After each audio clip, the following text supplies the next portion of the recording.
The woman who raised Jordan for 18 years was about to kill him, and the only person who could save him was the sister he had thrown out of his house.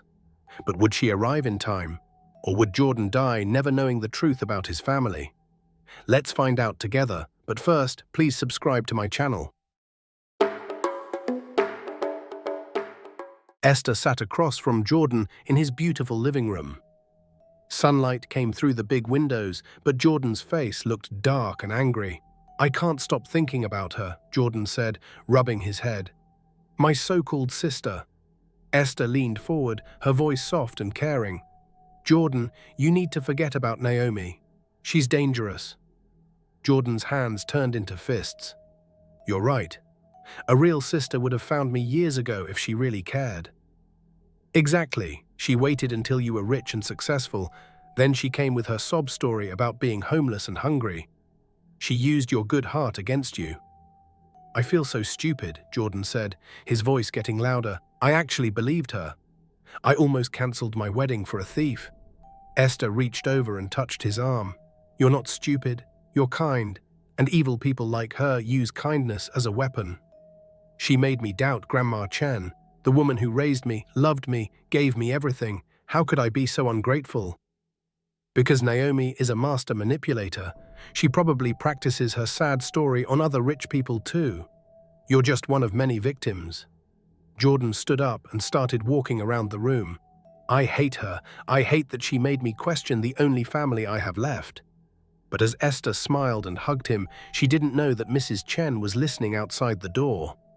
And Mrs. Chen was planning something much worse than lies.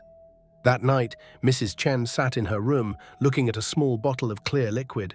She had bought it from a man who asked no questions and left no traces. 18 years of waiting, she whispered to herself. 18 years of pretending to love this boy. But now it's time to finish what I started. She opened the bottle and smelled it. Nothing. The poison had no smell, no taste, no color. Perfect. Jordan's parents were too smart. They discovered I was stealing from them. But their son, he's too trusting, too stupid. He'll never see this coming. Mrs. Chen looked at old photos of Jordan's real parents, rich, successful, kind people who had given her a job when she had nothing. "You should have paid me more," she said to the photos. "You should have treated me like family instead of just a servant. Now your son will pay for your mistakes." She put the poison in her pocket and went to sleep, dreaming of all the money she would have soon. The next morning, Jordan came down for breakfast like always. Mrs. Chen was in the kitchen making his favorite orange juice. "Good morning, my dear boy," she said sweetly. "How did you sleep?" "Better," Jordan said. "I think I'm finally getting over the whole Naomi situation." "That's wonderful. You deserve peace after what that terrible girl did to you." Mrs. Chen turned her back to Jordan and opened the poison bottle. 3 drops. That's all it would take. Not enough to kill him today, but enough to start making him sick. She stirred the juice and handed it to Jordan with a loving smile. "Drink up. You have a big day at work today." Jordan drank the whole glass. "Thanks, Grandma. You always take such good care of me." "Always, my dear, always." But inside, Mrs. Chen was thinking, "Soon you'll be dead, and everything you own will be mine." For 2 weeks, Mrs. Chen added poison to Jordan's food and drinks. Just a little bit each day. Jordan started feeling tired and sick, but he thought it was just stress from work. "Maybe I should see a doctor," he told Esther one evening. "Oh, it's probably just stress," Esther said quickly. "You've been through so much with your sister's betrayal. Your body is just tired." "You're probably right," but Jordan didn't know that Esther was starting to feel terrible about everything. When she looked at Jordan, really looked at him, she saw a good man, a kind man who had been hurt by the people he trusted most. And for the first time in 9 years, Esther realized she actually loved him. Not his money. Him. One morning, Jordan woke up early and went to the kitchen for water. His stomach hurt and he felt dizzy. That's when he saw Mrs. Chen standing by the counter with her back to him. She was holding a small bottle and putting drops into his morning juice. Jordan hid behind the door and watched. Mrs. Chen stirred the juice, looked around to make sure no one was watching, and then put the bottle in her pocket. Jordan's heart started beating fast. What was in that bottle? Why was Mrs. Chen adding it to his juice? He snuck back upstairs before she could see him. But all day he couldn't stop thinking about what he had seen. That evening he didn't drink his juice, and for the first time in weeks he didn't feel sick. Esther found Mrs. Chen in the garden the next day. "Aunt Chen, I need to talk to you." "What is it, dear?" "It's about Jordan. I think I'm starting to really love him." Mrs. Chen stopped watering her flowers. "What did you say?" "I know this wasn't part of the plan, but Jordan is such a good person, and after seeing how hurt he was by his sister, I feel terrible about lying to him." Mrs. Chen put down her watering can and looked at Esther with cold eyes. "You feel terrible? Do you know what I feel terrible about? Wasting 9 years training a weak little girl who can't do her job." "But Aunt Chen, no buts. You will marry Jordan, and you will help me get his money. That's what we planned, and that's what will happen. What if I don't want to anymore? What if I want to tell him the truth and start over?" Mrs. Chen grabbed Esther's arm so hard it hurt. "Listen to me carefully. If you betray me, I will tell the police that you were the one who stole Jordan's money. I will tell them you were the one who planned everything. You will go to prison for the rest of your life." Esther's eyes filled with tears. "You would do that to me, your own niece. I would do anything to get what I deserve. Now stop being weak and do your job." Mrs. Chen walked toward the house, then stopped and turned around. "Oh, and Esther, tonight you're going to give Jordan his evening drink. Don't ask questions, just do it." "What's in the drink?" "I said don't ask questions." But that evening, when Mrs. Chen handed Esther a glass of milk for Jordan, Esther could smell something strange in it. "Aunt Chen, what is this smell?" Mrs. Chen smiled in a way that made Esther's blood turn cold. "It's medicine, dear. Soon Jordan and you will be married, and right after the wedding he will die from a sudden illness. Very sad, very unexpected. And you, as his widow, will inherit everything." Esther dropped the glass, it crashed on the floor, and milk went everywhere. "You're poisoning him?" "I'm finishing what I started 18 years ago. His parents got in my way. Now he's getting in my way. But don't worry, after he's gone, we'll have more money than we ever dreamed of." Esther felt like she was going to be sick. "You're talking about murder." "I'm talking about justice. I worked for his family for years. I deserved more than they gave me. Now I'm taking what should have been mine all along. I can't do this. I won't help you kill Jordan." Mrs. Chen's face turned dangerous. "Yes, you will, because if you don't, I'll kill you too, and I'll make it look like Jordan did it before he died." Esther realized she was trapped. Mrs. Chen wasn't just greedy. She was evil, and she would kill anyone who got in her way. Jordan was getting sicker every day. His hands shook, his head hurt, he could barely eat. One morning, he made a decision that would change everything. He drove to the place where he knew Naomi might be, the old shelter downtown where homeless people got food. He found her serving soup to children. She looked tired and sad, but when she saw him, her eyes filled with hope. "Jordan, I need to talk to you," he said quietly. "Please." They walked to a quiet corner where no one could hear them. "I'm sick," Jordan said, "and I think Mrs. Chen is poisoning me." Naomi's face went white. "What?" "I saw her putting something in my juice, and every time I drink or eat what she gives me, I feel worse." "Oh my God, Jordan. We have to get you to a hospital." "No, first I need to know the truth, all of it. I'm ready to listen now." Naomi looked into her brother's eyes and saw the little boy she used to protect. "Are you sure? Because once I tell you everything, there's no going back." "I'm sure." So Naomi told him everything. About their parents' business, about Mrs. Chen being just a housekeeper, about the investigation that was covered up, about the evidence she had found. She showed him the letters Mrs. Kim had saved, the photos from their childhood, the police reports that proved Mrs. Chen had lied about everything. Jordan read every word, looked at every photo, and with each piece of evidence, his heart broke a little more. "She killed our parents," he whispered. "Yes, She's been lying to me for 18 years. Yes. And she's trying to kill me now. Yes. Jordan looked at his sister, his real sister, and tears ran down his face. Naomi, I'm so sorry. I said such terrible things to you. I chose her over you. I called you a street rat. Jordan, stop. You were manipulated. She had 18 years to fill your head with lies. It's not your fault. But I should have listened to you. I should have looked at the evidence you brought. You weren't ready then. But you're ready now, and that's what matters. Jordan hugged his sister for the first time in 18 years. Come home with me, he said. Help me confront them. Help me get justice for our parents. But Naomi shook her head. No, Jordan, this is something you have to do. If I'm there, Mrs. Chen will just say I'm manipulating you again. You have to be the one to stand up to her. But what if she tries to hurt me? Then you fight back. You're not a little boy anymore, Jordan. You're a grown man who finally knows the truth. Use that power. Jordan looked at his sister with new respect. After everything she had been through, homelessness, hunger, rejection, she was still strong enough to guide him toward justice.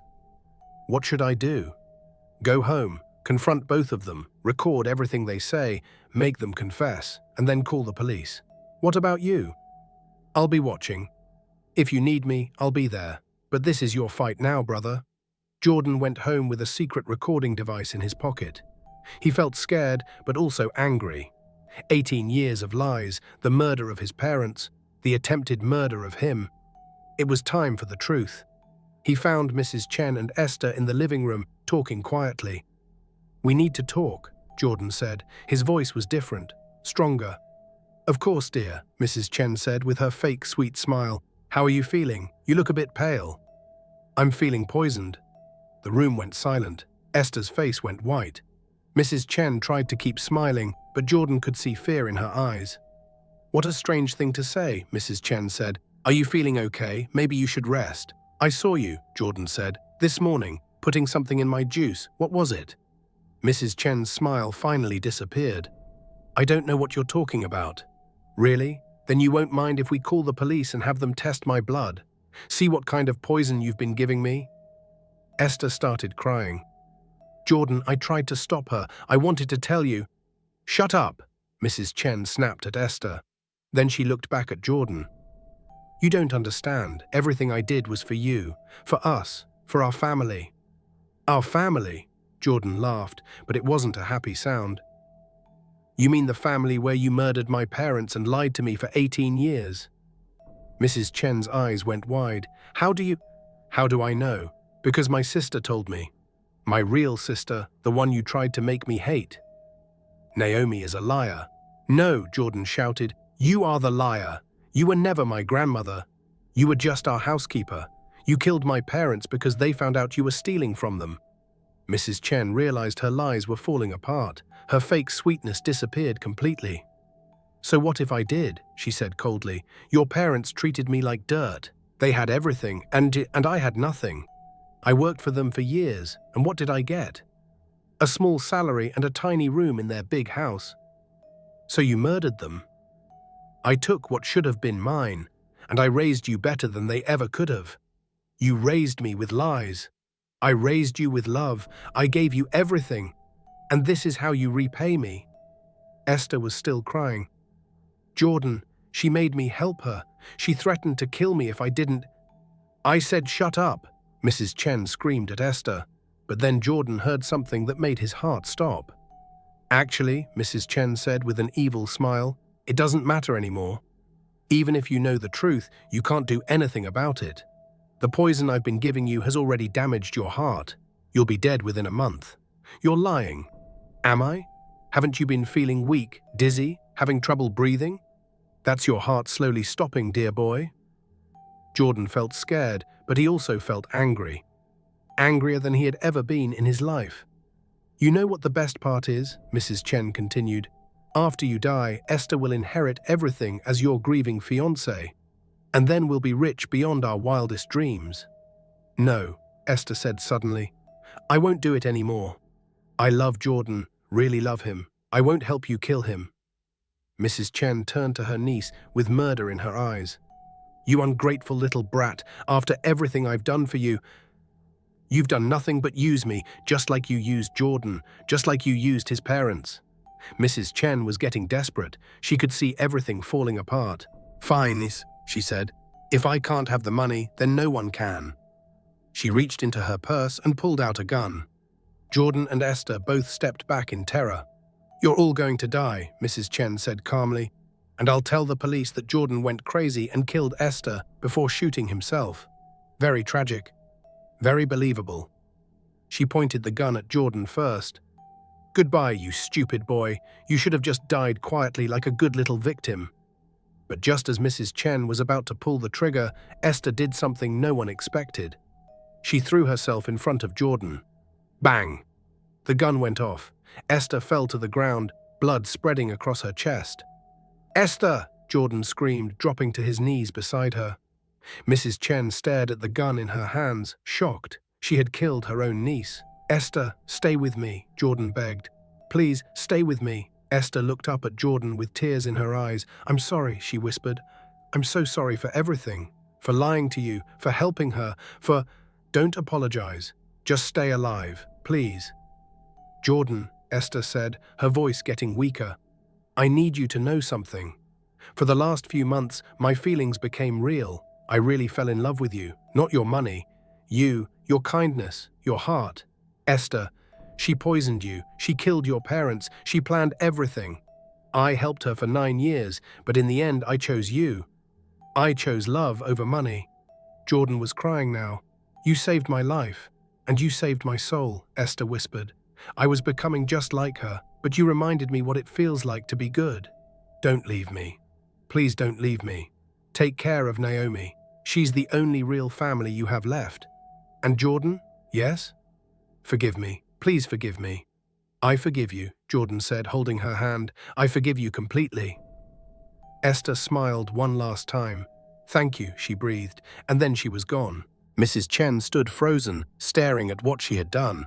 She had killed the only person who had truly helped her, the only person who had loved her despite her evil plans. "Look what you made me do," she screamed at Jordan. "This is your fault. If you had just died quietly, none of this would have happened." But before she could point the gun at Jordan again, the front door burst open. Security guards rushed in, followed by police officers. "Drop the weapon," they shouted. Mrs. Chen looked around wildly. She was trapped. "This wasn't supposed to happen," she cried. "I planned everything perfectly. The boy was supposed to die. I was supposed to get the money." She tried to run, but the security guards caught her easily. As the police put handcuffs on her, Mrs. Chen kept screaming, "I deserve that money. I worked for it. I sacrificed everything for it. Those parents of his were going to fire me. They were going to ruin my life. I had no choice." "You had a choice," said a voice from the doorway. Everyone turned. Naomi stood there, having heard everything. "You could have chosen to be honest. You could have chosen to find another job. You could have chosen not to murder innocent people." Mrs. Chen looked at Naomi with pure hatred. "This is all your fault. If you hadn't come back, everything would have worked perfectly." "No," Naomi said calmly, "this is all your fault. You chose greed over love. You chose lies over truth. You chose murder over life." As the police dragged Mrs. Chen away, she kept screaming about money and revenge and how unfair life was. But no one was listening anymore. Jordan knelt beside Esther's body, still holding her hand. The woman who had lied to him for 9 years had died saving his life. "I don't understand anything anymore," he said to Naomi. "You don't have to understand everything right now," Naomi said gently.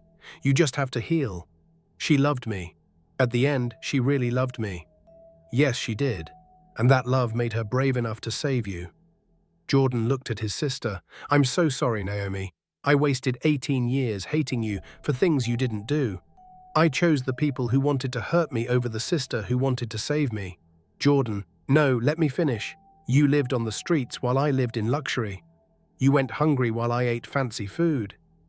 You were alone while I had fake family, and when you tried to help me, I threw you out like garbage."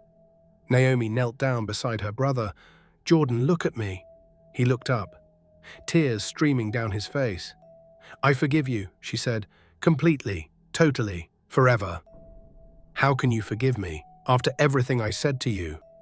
"Because you're my brother, because I love you. and because forgiveness is the only thing that can heal us both. Jordan hugged his sister tightly. I love you too. I never stopped loving you, even when I thought I hated you. But suddenly, Jordan felt a sharp pain in his chest. His heart started beating strangely. Naomi, he gasped. Something's wrong. He collapsed, clutching his chest. Jordan, Naomi screamed. The poison Mrs. Chen had been giving him for weeks had damaged his heart. The stress of everything that had happened was too much. Call an ambulance, Naomi yelled to the police. As the paramedics worked on Jordan, he looked up at his sister one last time. I'm sorry it took me so long to find my way back to you, he whispered. Don't you dare say goodbye to me, Naomi said fiercely. We just found each other again. You don't get to leave me now. But Jordan's eyes closed, and the heart monitor went flat. The paramedics worked frantically as they rushed him to the ambulance. Is he going to be okay? Naomi asked, running alongside the stretcher. We don't know, the paramedic said honestly. His heart is very damaged. He's in a coma. The next few days will tell us everything. Will Jordan survive the poison and wake up from his coma? Can Naomi save the brother she just got back? And what will happen to Mrs. Chen when she faces justice for murder? The most emotional part of their story is still to come. If you're on the edge of your seat, waiting to see what happens next, smash that subscribe button and let us know in the comments. Do you think Jordan will survive? Your support keeps this incredible story going.